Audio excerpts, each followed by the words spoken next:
friends, welcome back to episode 19. We're getting unhinged today. We're going to cover a few different topics that we started to talk about last week, and then I thought, do you know what? Let's just make it a full podcast episode. So we're talking fake friends, relationships growth, cease and desist letters, and bailiffs. I'm here for it all. We've got to that point of the day. You can always tell when we back to back our podcast, because we get to podcast number 3 of the day. We're just like, let's fuck it. Let's just go. Fuck it. Let's do it all in one. Freaking go unhinged. So we ended last week with we were talking about a lawyer's letter. A lawyer's letter. Yeah, No, we were I'm talking about a lawyer's letter. No, we were. We were. We're going to get onto that. But I want to start with friends that try and keep you stuck. Now, we kind of started to get into this as a topic on last week's episode. And I think this isn't specific to our industry, but it is specific to growth. Now, any business that you start or any growth journey that you go on, and it can be literally anything, what you will find is that there are always some people that have stayed the same for a long amount of time and have got super comfortable in being like that. And when you start to try and separate yourself, and it's not separate yourself from them, it's separate yourself from where you are now to becoming the version of yourself that you would like to be, that has the things that you would like to have, that can do, live the life the way you would like to live. And that makes people feel really uncomfortable sometimes, doesn't it? That's it. It's the uncomfortable. Mm-hmm. You're making people, the bigger you grow, the more uncomfortable people that aren't growing with you are feeling. And you'll find that in the majority of cases, as you grow, you leave people behind. It's part and parcel of growth in any business, especially ours. I get a lot of people go, oh, but my friends aren't supportive. I was like, they won't be your friends in 5 years' time. Somebody once said to me, don't worry about friends and people today if you know you're not going to care about them in 5 years' time. Yeah. Can you remember that first boyfriend that you ever had at school? The one when you're like 13 years old? No. Mine was called Simon Ford. He was my first ever boyfriend. He's so nice, by the way. He's so nice. He's married. He's got kids. He's so nice. My sister bumped into him the other day. She's so love him. Look how happy she is. No, but I just love that he's happy because I'm genuinely like, we had a little kiss behind the bike sheds once. But, oh no, I've gone off on one. Oh, fuck. What does she know? No, I'm very happily married. But back then, at 13, that he was my life. Mm-hmm. If you told me at 13 I wasn't going to marry Simon Ford, I would die on the hill. Yeah. I was dying on the hill telling you that, no, this is the man. This is the man. And then you look back, and while he's very lovely still, totally not the man. Mm-hmm. And you go through these stages in life, but at the time it's everything to you. Mm-hmm. And you can't ever imagine moving on. Then you move on and go, oh my God, thank God I didn't. I'm not going to say that, but maybe my second boyfriend. Thank God I didn't marry him, because I would have had a child named some really weird name, because back then all my children were going to be called really weird names. But it's that growth where you go and you leave, and you go and you leave. But sometimes people won't let you leave them, and they make it as difficult as possible. And I think we've both been through situations. Me with, I'm going to say, I mean, God, she's spoken about me on her podcast enough. Why not freaking do her the favour back? Where somebody has literally tried to stop you at every point, and is still trying to stop you now, by the way. And boyfriends with you, partners with you. And the way that we've actually broken out of situations and actually made them possibly slightly angrier, because it's a mirror of what they haven't done and what we have done. Because it's the uncomfortableness of actually, I was always above you and now I'm not. And people can see that. Yeah. And what this is you were relatable and you were safe when you were broke. Yeah. And now you're a problem. Yeah. But a problem to who? Them, and the way it makes them feel. So this is nothing to do with you, and it's everything to do with projection. So one of the things we hear a lot from our team, and let's start with friends and then we will go into relationships after it, but friends turning the nose up about you starting a new business, about you turning down a night out, about you suddenly being so interested in something that they don't find interesting. People being interested in you and not them is a big one. Big one. Big one. How dare my friends be more interested in you than my friends are in me. How dare my friends be bigging up you rather than bigging up me? How dare you be the focal point of our social events and not me? It's a thing. It's a thing when it comes to friendship. It's a thing. Shall we start on the friendship one before we go on? Let's start with friendship. Because I think this is the first thing. When people join our business, the first thing they say is, I thought all my friends would have said yes, and actually my friends are putting me down and laughing and sniggering at me. Like, why is that? Yeah. Sometimes I'm like, why do you think that is? You've stepped outside of the circle of comfort. It's like when I come from a small village and I took our business to the village, and the business didn't work in the village, and I couldn't understand why the business didn't work in the village. And it was like there was this invisible force field around it, and if you stepped outside of the village, you were all of a sudden the outsider. Yeah. So nobody could see the force field, but people are scared to step outside of the village because the village won't want you anymore. You can't come back in. I think people are so scared of stepping outside of friendship circles, and people going, she's changed. Damn right I've changed. I'm glad I've changed. I was meant to change. I didn't want to be the person that I was back then. I'm a completely, you don't actually know the person I am now. The amount of conversations I've had with people where I'm like, you won't be that same person this time next year. And it's like when they're talking about you, and I still got spoken about all the time on many podcasts, in many situations, even in a pub the other day when I wasn't even there, my name was all they spoke about. And I'm like, that person doesn't know me anymore. That person they're talking about It's not the same one. Is not the same me. So go ahead and speak about the person that you think you're speaking about. But honey, I'm $2 million ahead now. Yeah. And completely different person with a completely different lifestyle, completely different friendship circle. You're still stuck. If you have to talk about Having the old same baby, conversation. baby, you're $2 million pound behind. Catch the fuck up. Yeah, having the same conversation. I'm the same fucking guy. I'm like, bore the fuck off. Don't join me. I can tell she went to stage school. I'm just a content giver. Yeah, use me as your content when you can't fucking think of anything else to talk about. It's getting them views though, and that's the goal for some people. And some people don't even have a platform to do it on. Some of these people, like you've just said, are in the same pub that they were in 5 years ago, having the same conversation about the same shit. And what's happened is they've got comfortable and they've stayed stuck. And anybody that starts to draw outside the lines or not fit in that box anymore suddenly becomes a target. So the thing on this is they're either going to evolve with you or gossip about you. These are the two. Oh, say that again. These people will either evolve with you or gossip about you, and both reveal their character. Both tell you exactly who the fuck that person is. And if you're talking about me, you're going to be doing it behind my back, because I am always fucking 10 steps ahead. So sit in the pub with your flat drink and your flat fucking friendship circle. And your shitty business plan, because marrying a rich guy ain't a business plan, baby. No. Your shitty business plan. Yeah. And your flat fucking drink. And your hang on friends. And your flat conversation because bitch about me. Because we're fucking out. Because we're long gone. And I wish we could tell everybody what the other side looks like. The other side looks like this, and we will tell you this. When these people start to fall off, and the ones that haven't come with you, haven't come with you for a reason, they're projecting and gossiping behind you because that's all they can do. But when you push through this, and it feels really difficult, I think, at the beginning of people's journeys, when they feel isolated and alone and like nobody supports them. It's like a breakup. Like, can we normalize friendship breakups? Yes, as please. Like relationship breakups, and you mourn and you grieve for friendships. I actually don't give a shit anymore. But a lot of people will. Now I don't. No, but that comes with growth. But you don't give a shit about ex-boyfriends anymore. At the time, you go through like a grieving process, because a lot of people, when they start network marketing, are so used to just having that world and being in the center of this world, and all of a sudden it takes a lot of courage to leave a friendship. It does. For a business.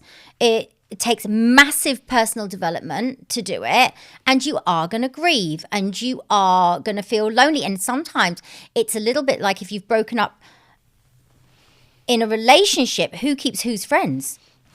Yeah. You've got the friend. Who's keeping whose friends? Because if you're in a friendship circle and one person is pulling that, if that person's had influence over you, they're likely to pull the friendship circle one side. Are you prepared to go have them? Yeah. Take them. Like, yeah, if they're chatting shit about me in a pub, absolutely keep them and stick them up your ass. But it's back to that managing expectations, isn't it? This is going to happen. And we're sometimes scared to say this.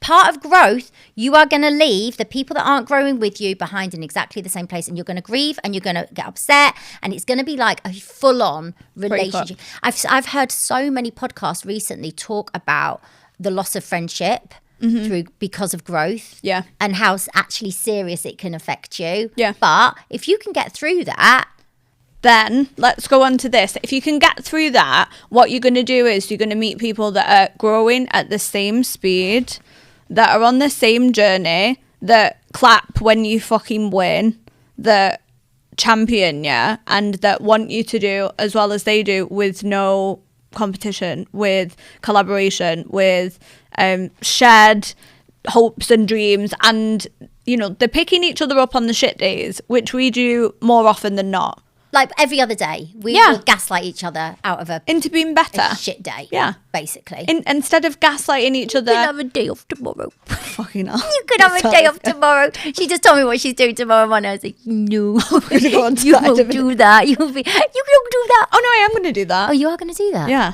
I am definitely. We're going to cover that in a minute. But what Rachel's No, just not said- that. Like the bit before. The run? Yeah. I'm going for a run in a matcha. Are you? Yeah, and then I'm going doing that. I'm not doing that with No, you. she's told me not to wake her up and I won't. Don't wake Because me I'm up. nice. I'm not doing that. But if you can push through the shit, you'll meet people that are on the same journey as you. And so in business and in life, like Rachel said before, growth is... It shouldn't be optional. It should be the goal. I'm not the same person I was 2 weeks ago. I grow at such a rapid rate that I'm constantly trying to leave the old version of me behind. And I said this on a call the other day and I've really been thinking about it lately. Now, the key to happiness, it's not money. It's not stuff. It's not even somebody else, by the way. It is progression as a human. And so I can't remember, I was talking to somebody about like, they asked me like, what's next for me? And I'm like, just to get better, just to hit the next rank, just to do the next thing, just to progress. Because when you start to stagnate in life, in business, in growth, in personal development, that's when that comfort zone happens. That's when that stagnated feeling happens. That's when you start to gossip about other people's shit because you've got nothing going on personally. And so take the money out of it, strive every day for progress only. And if that does steer you away from people that are not progressing, then fuck them. That's my message on that. Don't actually fuck them. I mean, we were just don't take them. Don't fuck them. Like fuck them off. Fuck them off. Yeah, don't fuck them physically. Sorry, we were literally just talking about people that've been sitting on these couches recently. We had a little bit of a discussion before this. Now let's go on to the next bit of this, which is that was friendships. Let's talk about relationships now in network marketing and in business generally. Now it's really different for a woman versus a man, because as a man you're expected to be running a business, providing for the family, all of these outdated 1900 fucking things that they come up So with. true though. They come up with. So being a woman that is doing the things that we're doing, and even if you're not at the levels that we're at yet, starting that journey out becomes a strain for a lot of relationships and ultimately can become the breakdown of it. I mean, I have a saying in my business: join the force, get a divorce. Like legit, my sister, actually I didn't make it up. Is that your tagline? It's my sister's a lawyer, and she was like, every time I'd be like, oh my god, so and so's got a divorce, so and so's got and she's like, what is it? Join the force, get a divorce. Is that what she specialises in? No, she should though.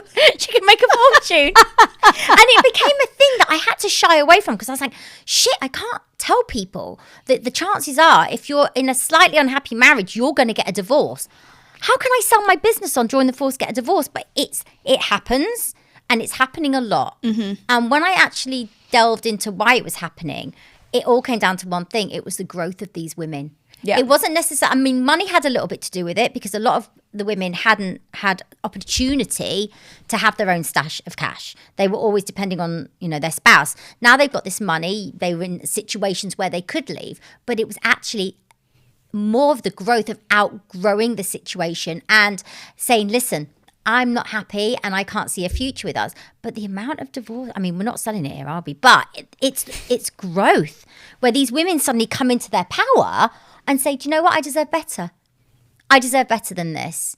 And that's personal development. That is a little bit of money, but it's getting outside of that comfort. How many people do you know in unhappy marriages just because it's convenient? I know. How many friends do you have just because it's convenient? I know, because a lot. You've just known them forever. Yeah. There's no reason to fall out with them. There's no reason to have any others because they've always been there since day dot at school. Marriages and relationships sit in the same category. Yeah. So many people in relationships and marriages just because it's comfortable. Yeah, and it's convenient. Convenient. And, so the other thing with the marriage is this.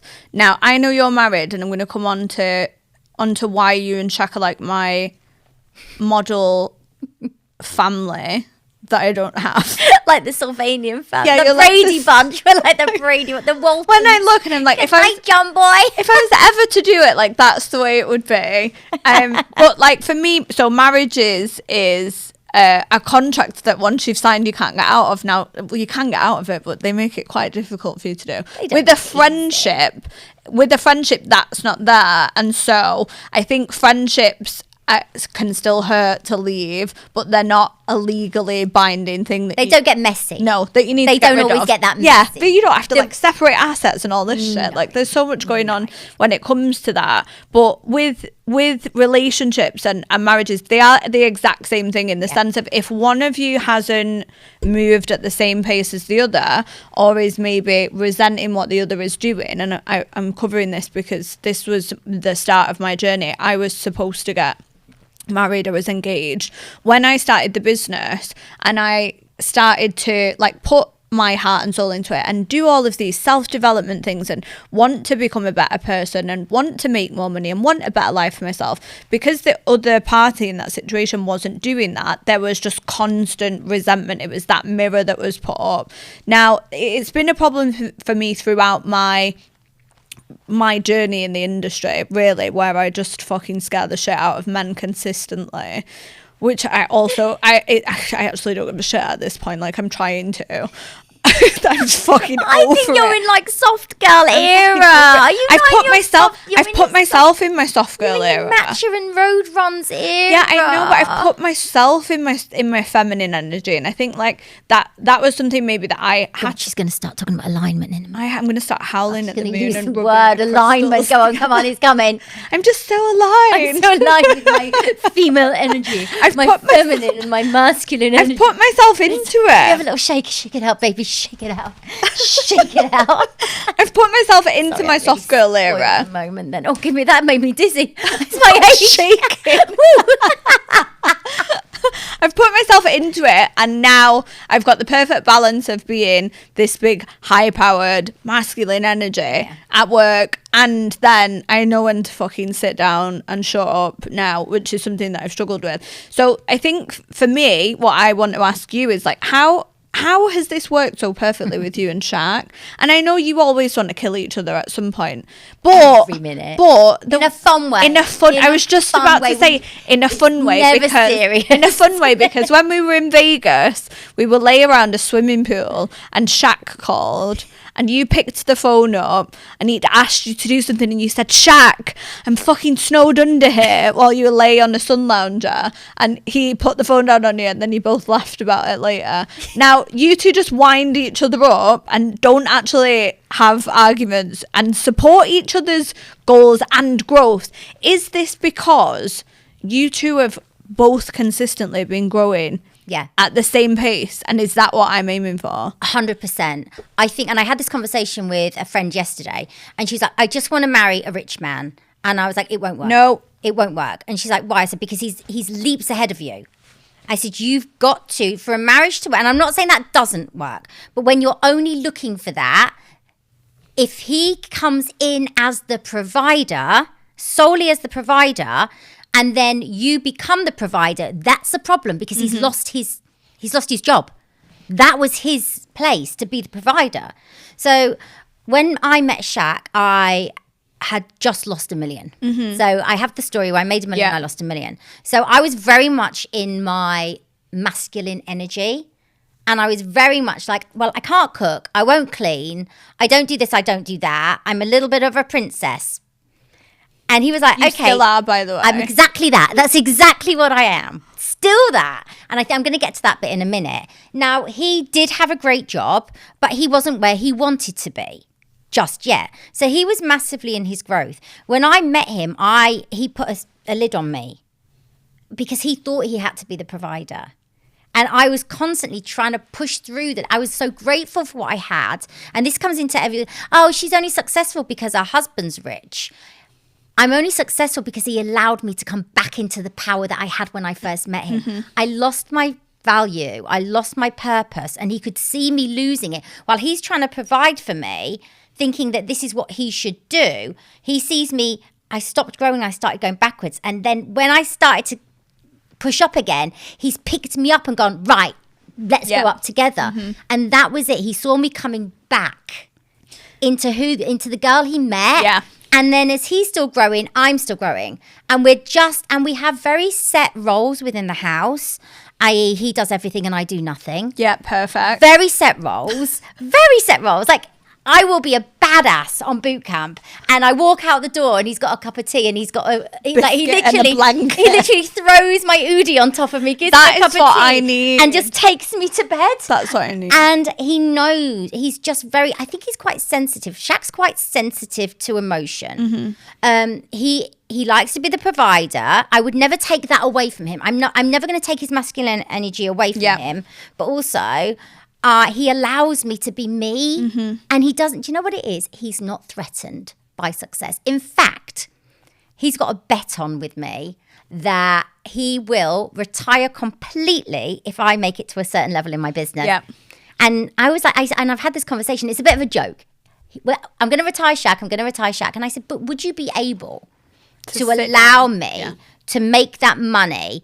And the truth is, he would still be making it because he's stocks and shares. Yeah. Yeah. So he's never going to lose that. Yeah. Now, so we're never going to have the problem where he doesn't feel like the provider, because even if he stops working, he's got his package, his retirement package, that it will always be more than I will have. So he's always going to be that little bit, but he's always going to, and we're actually pushing each other up. Now, the problem in relationships is when your partner's not got a scope of growth. Yep.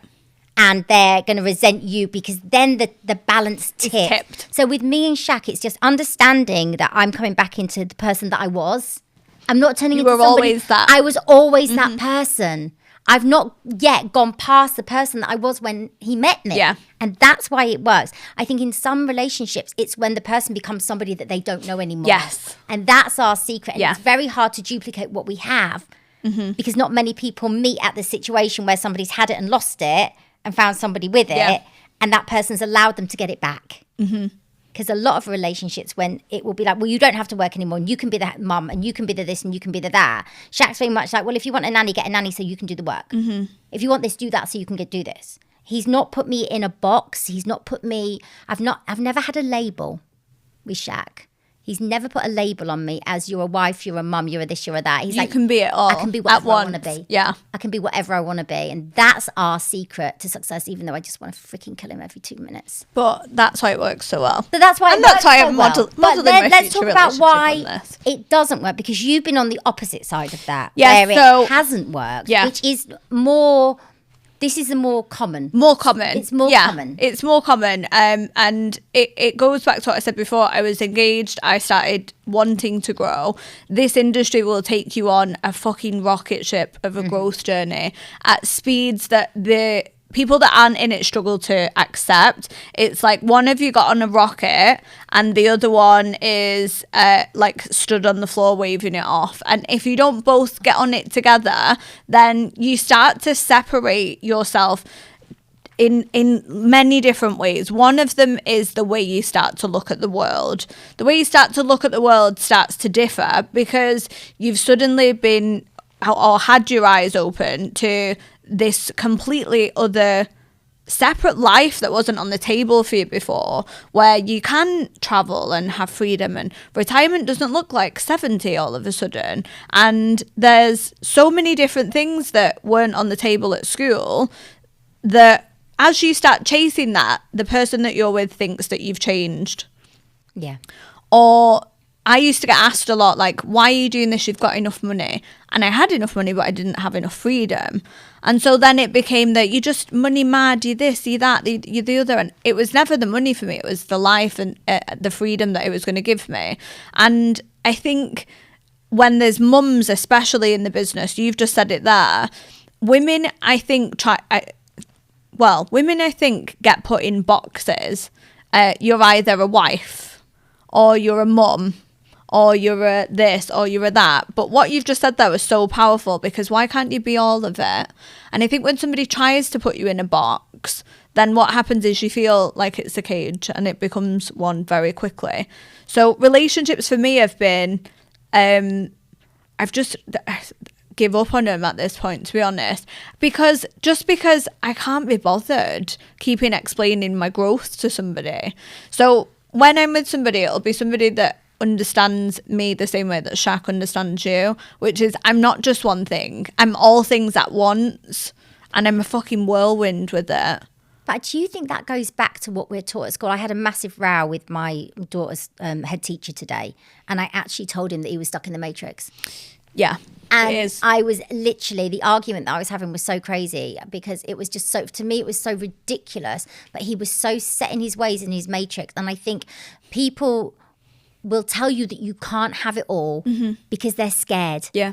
That if you do, because if you do have it all, you're suddenly not the norm, and you're suddenly the 1%, and the 1% to them is scary. And I think that goes with school, it goes with jobs, it goes with relationships, it goes with friendships.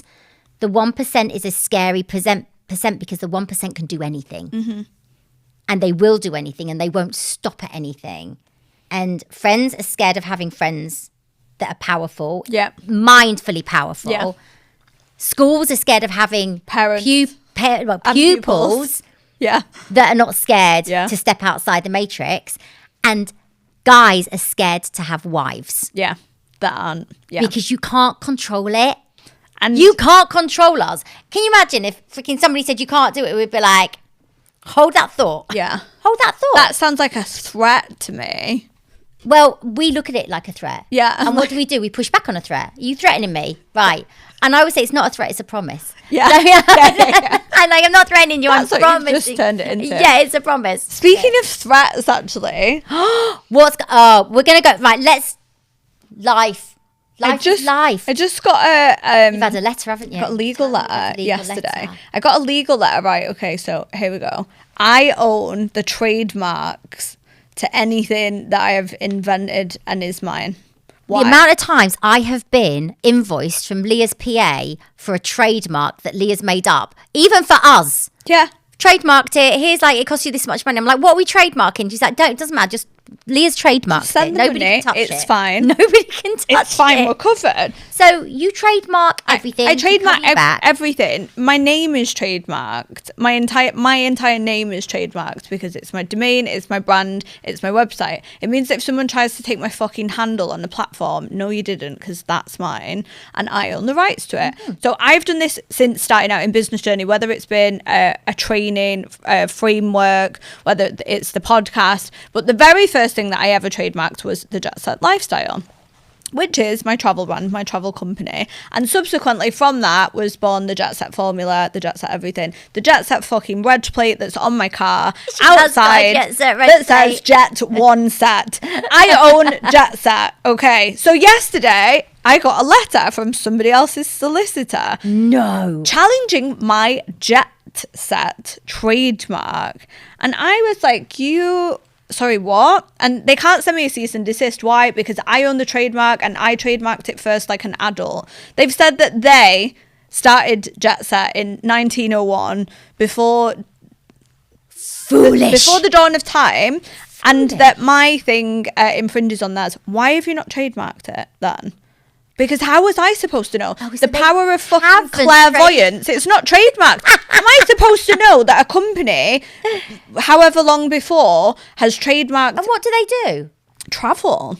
So they've not Stop it, trademarked. they've only just found out now. Well, apparently so. So obviously I'm now going into my second legal battle of the year. The next one is about to be resolved tomorrow. Oh, I'm staying in bed for this one, by the way. I said to her this morning, today, I went, right, well, you go and resolve your legal battles and go and have your matcha and a run. I'm staying in bed. What's happening tomorrow? So tomorrow at 8 a.m. I don't know if I've covered this on a podcast before. I don't think we've spoken about this. Could we? Because it was legal until now. Yeah, I think so. I did a full reel on it. Did you? Yeah, I didn't go too much into detail, but I'll tell you the detail of it now. So I have a property. I own a property, multiple, but this property in particular was my grandma and granddad's house, and I grew up in it.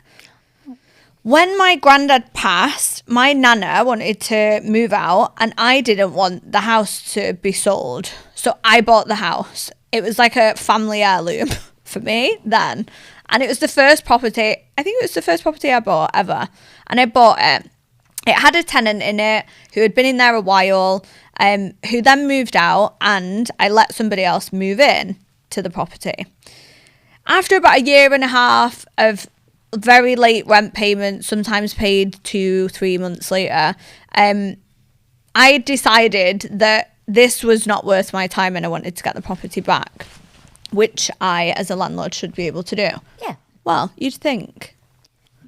We can't, right? No. No. Because in the Landlord and Tenant Act, bearing in mind I have a degree in real estate, 'cause that's my background, it's so pro-tenant that even after, and this is coming on for 2 years now of me receiving £0 and 0 pence in rent and having to pay for a solicitor, multiple court dates, and God knows what else. It's taken me, I think, about 40 odd grand worth of costs and 2 years to be able to get my own house back tomorrow from somebody that's just not paid any rent ever.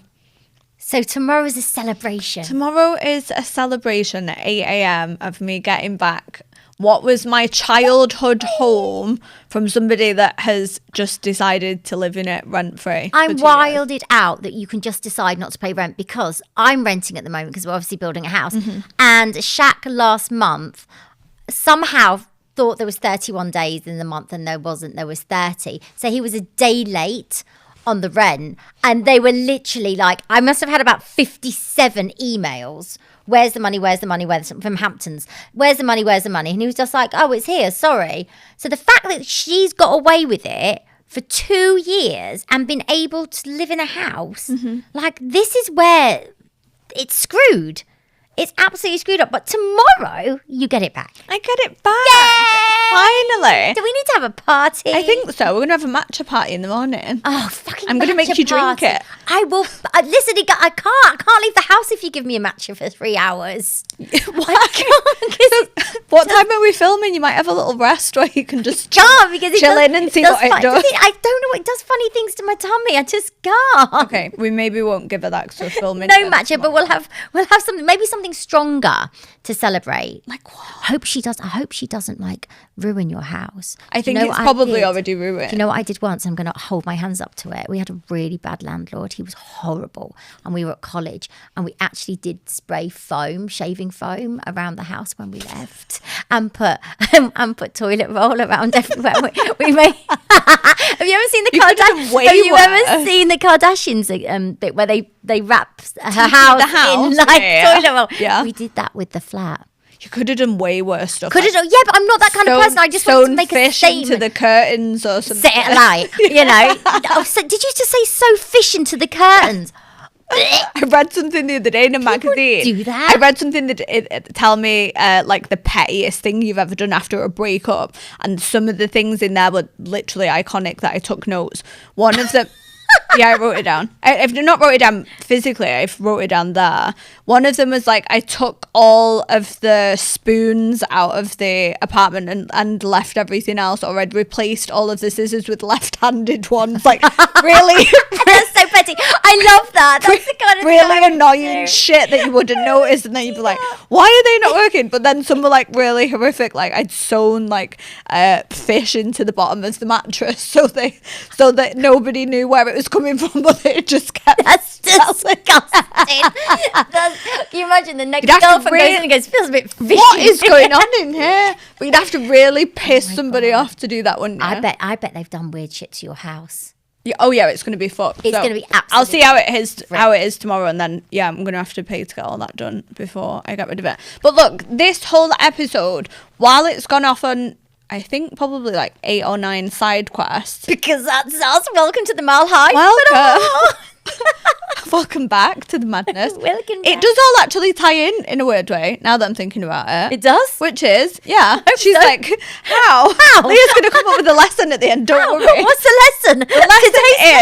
The lesson is growth comes with all different kinds of pushback, whether it's friends, whether it's relationships, whether it's houses, whether it's trademark letters. The more I grow, the more I fuck people off, and I'm okay with that. And it starts out at a lower level, and the quicker you get comfortable with it, when you start to hit these higher levels and you're being slapped with fucking legal fees and court cases and, you know, things like the evolution thing that are going to go wrong, where it starts to get into the tens of thousands of pounds that have been lost and not the £100 that you've lost, you actually are setting yourself up for all of these little things so that you can deal with them no matter at the scale or level that you're at, because you didn't quit at the first hurdle. And the hurdles get bigger, badder, and guess what? So do the rewards.